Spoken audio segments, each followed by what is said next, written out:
Hey guys, it's Seim, and today's video on the channel I think is going to be an important one because I'm going to try to demystify contrast. In over 20 years of being a photographer, one of the things I've realized and been taught by my mentors is that tone is often misunderstood. I've talked about this a lot in studying and teaching about zones and light, but today I want to look at fundamentals of contrast, the sliders for different contrast tools that we have in Lightroom and Capture One and Photoshop, in pretty much any software, whether we should use curves or contrast or blacks or whites, and what all of these things do for our image. And I hope you like this video. I hope you find it useful. Hit that like button, hit that subscribe button. No intros. Let's not waste time. Let's jump right into this. So if we come into something like Lightroom, and I'm going to center in Lightroom, but the things I'm talking about are going to work pretty much anywhere. When I come into an image like this in Lightroom, the first thing that I'm going to do is I'm probably going to start with a preset or a style in Capture One or an action in Photoshop, because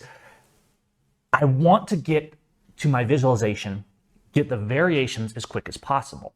Because if you're just dragging through and doing things repetitively that you don't need to do, you're wasting time. And what it really means in real life is you're going to refine your images less. Well, it's kind of dark. Let's up the exposure a stop, right? I brought the exposure up a stop, and that changes the dynamics of the whole image entirely with just that one stop exposure. Here's before and here's after. There's a lot of different ways now to approach the contrast. Let's say on this image, and a lot of you've seen this, this is a black and white image. I can go straight to the Jungle Waters preset of Silver 4 and get where I want to go. But this video is less about using any sort of preset or tool and more about understanding what those tools are doing. Look at how much contrast I've added from here to here. And if we look over here, we see that we're using all these different contrast sliders. I have the contrast, I have highlights, shadows, whites, blacks, texture, clarity, and of course curves, and all the way down here to the channel mix. Now, all of these are contrast tools. And I think sometimes in the mix of what tool to use, we tend to forget that really everything's about contrast. And let me show you what I mean. You see all of these marketing things, right? We hear about high contrast image, HDR. We hear about contrast ratio in our TVs and our screens. We hear about HDR televisions and movies and cameras. What does all that mean in practice? In practice, what it comes down to is talking about the ability to have a wide range between lights to darks. One of the things I've seen, for example, in HDR, we've all seen people do this HDR where we take and we crush everything into the midtones. If you look at the histogram here, and we can actually do that. Let me reset the curves channel on this. And remember, when you're looking at the histogram or the curves, you have two very simple things. The right represents the highlights and the left represents the shadows. And of course, in between is the varying degrees of midtones. What happens to this image if I drag down the highlights and make them more gray and drag up the shadows and make them lighter? Well, everything gets lower contrast. If you look at the histogram, we've moved everything into the midtones. Now I could go up here and turn down the blacks a little bit to try and restore a little bit of contrast, but by and large, I've made an ugly image. And we've all seen the ugly HDR. In fact, one of the most popular products on my site is my natural HDR presets, because they're dedicated to pulling dynamic range out of images without overcooking them. But think about what this means to contrast on a fundamental level. Watch this histogram and watch this. An image doesn't actually exist without contrast. Everything we're doing with light and capture is contrast. If I keep dragging down this histogram, and you see the line in the middle vertically that represents middle gray. If I drag this line to middle gray, moving the highlights down, and I drag the shadows up to middle gray, the image completely disappears because there's no contrast. We've taken the highlights and put them in middle gray and the shadows and put them in middle gray. And you're thinking, Gavin, you're dumb. No one would ever edit their photo that way. And that's probably true, but I think there's a really important thing to learn here. And let's go back and continue editing different images and of course, reset this curve. The difference between blacks and whites is actually what defines what we see. And it's not always the absolute value of black, it's actually the difference between the darkest dark and the lightest light. That's why HDR TVs, they make a big deal about, because they have to be able to push more light to make that bright image with a lot of dynamic range that can push that HDR image due to its ability to make brights and darks. Without getting too nerdy, let's just talk about practically then how we use sliders. And let's actually go to another image and keep moving through so we have a little bit of variety. If I come to this image and I'm actually going to reset it, yes, I could completely go in here and say, well, let's do a preset like this one from Belladonna, and it looks pretty good. And you can see we're doing most of the same things, some contrast, shadow, highlights, black. But what's the difference between all these sliders, and when would we use which? Okay, it's not as complicated as you think. Let's reset this image and leave the preset behind for purposes of this. I could come in here and say, all right, let's pull down our highlights to try and bring down that sky. Let's lift our shadows and let's drop our blacks a little bit. Let's actually increase our contrast as well. What's the contrast slider doing? As you go down the list of tools, and this is Lightroom, I know, but you're gonna find similar tools in Capture One or any RAW editor, and yes, most of these tools are present in Photoshop or Luminar or anything like that. Most of these tools work in a similar fashion, even though their algorithms may be different. Contrast isn't very granular. It's essentially separating lights from darks to create a higher intensity. And you know what? It can be very good, but even though it's at the top, I'll often use it, and some of these other ones last after my curves, just to tweak and add a little more black, a little more white, and a little more overall contrast to finish the image in the way I want. The other thing as we go down here is we have shadows and highlights. Highlights are trying to recover your bright zones in a way that's natural. Okay, so if we look at highlights versus just pulling down the whites, what's the difference? The whites can go a little more extreme, but they're also flattening the image more. So both can be useful, and they're useful in tandem, but highlights are more of the initial dynamic range tool. They're trying to retain an element of contrast, which I can also add more of if I want to. And really, the high dynamic range zones in Lightroom and Capture One and our RAW editors are giving us a level of granularity that contrast doesn't have. We can control the highlights and shadows individually with their respective algorithms, and then also control the whites and the blacks. I think there's an idea that we should use one or the other sometimes, or maybe I should only use curves. The truth is, and I'll tell you a little secret, when I'm designing presets, I'm designing tools that have to work on a huge range of images. And one of the reasons our presets and our tools are good is because they're tested on a lot of different images. So I tweak very minutely when I'm refining my tools and my own images with all of these sliders to try and get the right balance. If I go down now and look at this more, we have the more micro contrast, the presence as Lightroom's calling it, but really this is also just a form of contrast.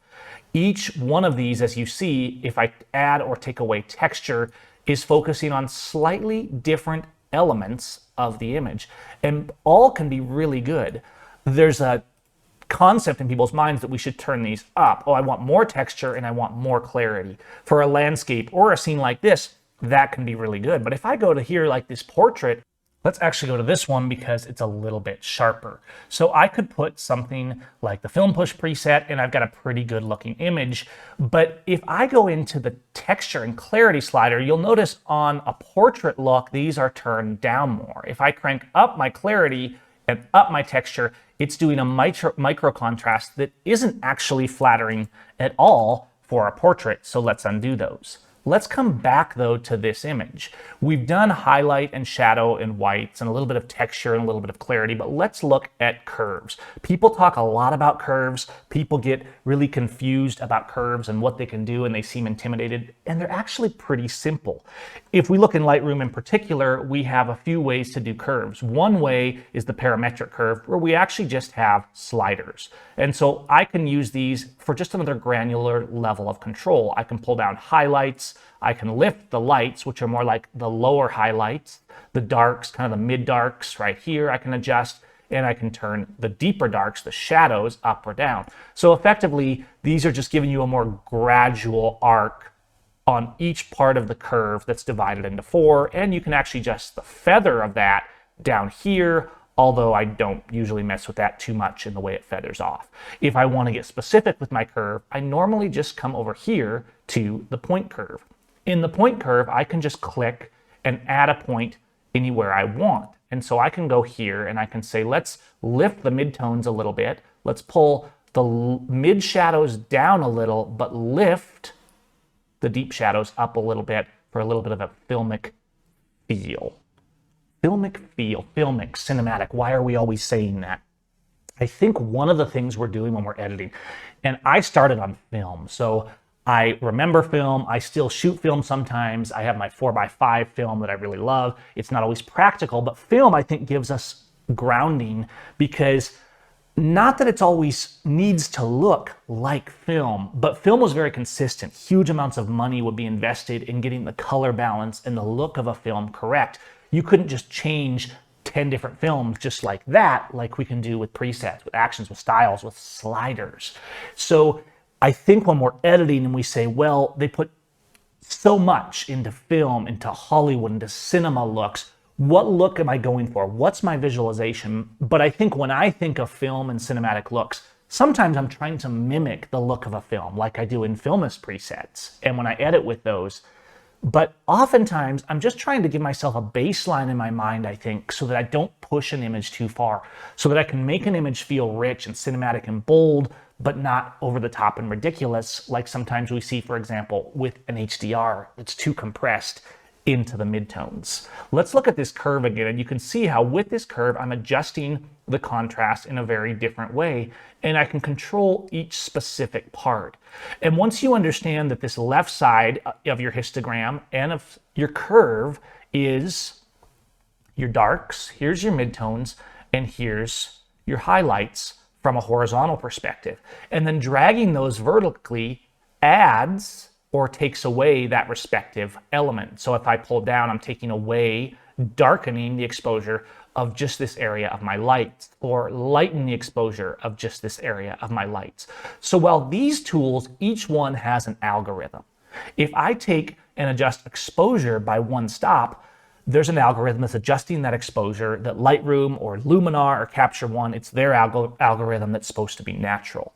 Whereas if I take and just adjust the exposure of the curve, I can drag all of my curve up and effectively adjust exposure, but it's going to look very different. Let's zoom out and look at this sky, which is obviously clipped here. And if I was looking to balance this out and save this sky, I could actually pull down my highlights, and I'll do this often. It's easy to go too far, especially with curves, with any slider, but especially with curves, it's easy to go too far. But watch what happens to my high highlights as I pull this down. It can actually restore detail because it's clipped, but it's rolling it off into a little more of a gray zone so that it's not as intense. Now you can decide how much you want to do this, but a little bit of smooth highlight roll off just like this is very useful on a lot of images and on portraits as well. Here's an image. Let's go through and maybe I'm going to run a preset to get a good balanced contrast. I think it's a little overexposed. Let me dial it down a little bit. Let's look at my curve. You can see I have a little bit of highlight roll off right here in my curve. And I can do that more here, but I can also adjust where that intersects with the mid highlights, and this can dramatically affect those flesh tones that are oftentimes in the zone 6 to 7 range. And then I can combine that with the other elements of the curve to give me a balance of contrast. Everything we do with these images is effectively adjusting contrast. And whether you're using the curves or the levels, which work in a similar way in relation to your histogram, even though we don't have levels in Lightroom, whether you're using shadow or highlight or even clarity and micro contrast, every one of these is giving you a slightly different way to edit contrast. And I'll tell you the truth, I use all of them. Seeing and visualizing contrast isn't about pushing your histogram away from highlights or midtones. And this is a hugely common misconception. Look at the famous black and white images from the masters, like Ansel, like Clyde Butcher, like so many others. They're using rich blacks and rich whites. And this doesn't just apply to black and white. if you have a range of contrast all the way down in blacks, zone 0, zone 1, and all the way up into highlights, zone 9, zone 10, that's not a bad thing. In fact, I do that most of the time. Again, look at this histogram. I'm pushing all the way down close to black, and I'm pushing not all the way up to white, but quite a bit. And I could actually add a little more using whites, for example, or using the curve right down here. But I could also lift the mid highlights and pull down the roll off to make it a little bit gentler with the high highlights so that I don't have too much harshness or intensity. One of the reasons I love the curve is because I have this intimate control, and I can control the tone in flesh tones and across the images. I'll usually actually go straight to the curve because once you know the fundamentals of a curve, it's not difficult to use. You have lights, you have darks, you have midtones, and you're moving them up and down. I usually will use a curve, then come back and add some of these other tools to balance that curve out. Let's come to another image though and look at another element of contrast, because I think the overarching concept in today's video is that everything we're doing to our images is contrast control. And so while we have sliders that are labeled things like contrast, shadow, highlight, curve, those aren't the only things that affect our contrast. Really, the light we do in camera, the way we edit color, the way we angle our subjects, everything we do is about contrasting elements, the subject of our photo, from other elements, the background or the supporting cast of our photo. If I come into here, we see we have a lot of colors here on this raw file, and I could edit this in 100 different ways very quickly to get different interpretations of these colors that would look good or bad depending on what your perception is. Here's one that gives me some bold color from this street in Guanajuato. But there's another element besides just lifting shadows or pulling down highlights, all of which can be very useful. And that's our colors. If we go down to the luminance values in particular, but also the saturation and hue is important and is a form of contrast because it affects the way we're separating colors. If I go to saturation and I remove the blue from this building, it affects the way the blue separates from the other colors around it, particularly the white on the right. But if I go to luminance, I'm directly altering contrast on a color level, and this is the same in black and white. If you look and dig into a lot of well-made presets, you'll see that they're very carefully adjusting these channels. And this is something that's going on in all of the presets and tools that I make. And a lot of what makes each one, even in black and white, so different is understanding these values. By pulling down the blue, I can radically adjust the blue contrast in relation to, for example, the yellow or the orange. So I can lighten or darken the yellow, the orange, and create a different contrast even in the edge of this building, because this side here on the right is more yellow and the other side is more orange. So I can darken one and lift the other and create different contrasts between them. Let's quickly switch over to Photoshop and look at how these same principles apply. Here's this same image from Guanajuato. Now we're doing a layer base. So whereas the raw edit is really good, I usually start with the raw edit because we kind of have this one layer deep of all these sliders on our original file. When we come into Photoshop, it allows us to do things that we couldn't do before. And let's say I'm doing a black and white. So I'm going to run the black room tool, which is where I'm going to start with a black and white, because it builds all my conversions and base layers and gives me a really good working space. Now you can see how here we don't have a lot of separation in these buildings. The image looks a little bit dark because all that has been converted to monochrome. But those same principles apply. If I come in and I run the Orange 21 tool, which is inspired by a traditional filter that goes in front of the lens, it's going to put that curves layer right into here in the black room set as it's supposed to do. And that's great. Look what's happening though. It's darkening reds and blues while lightening those yellows and orange. And it's giving us a separation between those two. The nice thing about Photoshop is you can just keep building up. So if I run the Foundry Street Kick, which runs a combination of tools and actions and atmosphere and blackroom, it's going to kind of give me this completed process. And then I can continue to work with things like the curves, the colors, and things like that to get a different look.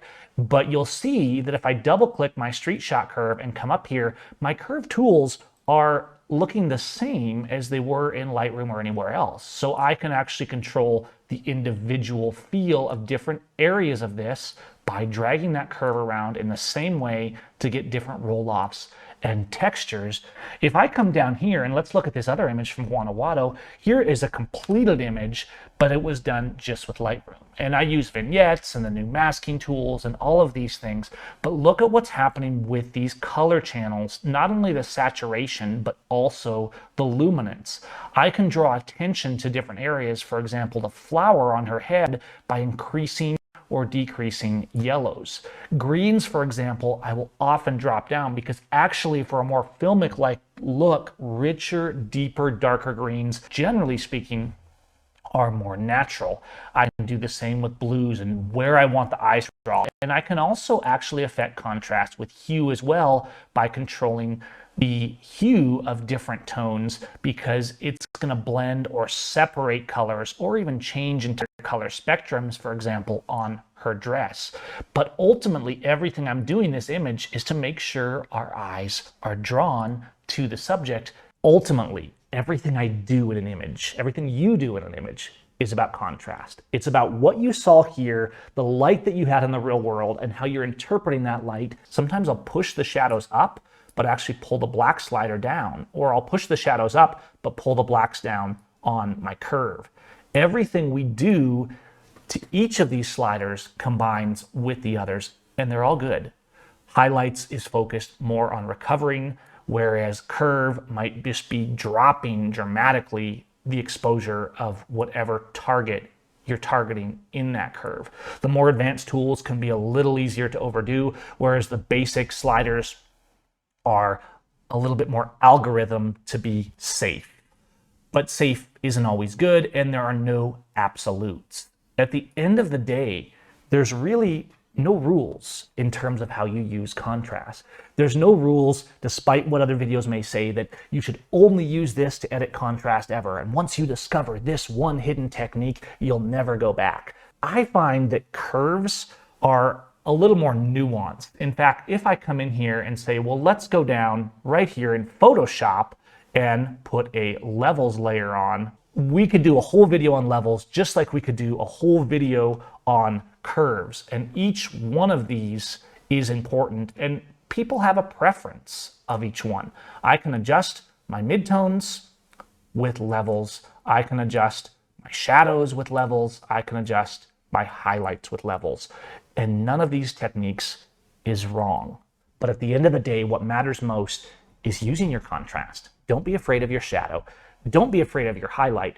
Normally, you want to try to keep from completely clipping it, but there's not a rule for that. Sometimes I'll completely clip blacks, especially in a black and white, and so will a lot of other images that you may love in black and white. I just try to make sure I'm maintaining control over each step of the process. I hope you found this useful. I know we covered a lot of different tools, looked at a lot of different images, but the common factor in all of these is that regardless of what contrast tool you're using, each one of them can be combined to complete a visualization. And the ultimate goal of using contrast, which is what your image and light is all about, is to use that contrast to separate objects so that your viewer's eye is drawn where you want it to go. And as you do that, just like we do with local contrast in my other videos where I talk about burning and dodging, and we're getting specific with darkening certain areas and lightening certain areas, all of these are contrast elements and ultimately allow us to direct the viewer's eye wherever we want them to see. And that's the power of contrast. Hope you guys like this. You can head over to seimeffects.com if you want to see any of the products I've been using today and support the channel. Of course, if you liked this, please hit the like button, please subscribe, hit the bell icon. If you didn't like it, hit that downvote and tell me why. I'm going to keep making more videos. Let me know what you want to see here on the channel, and we'll see you all next time.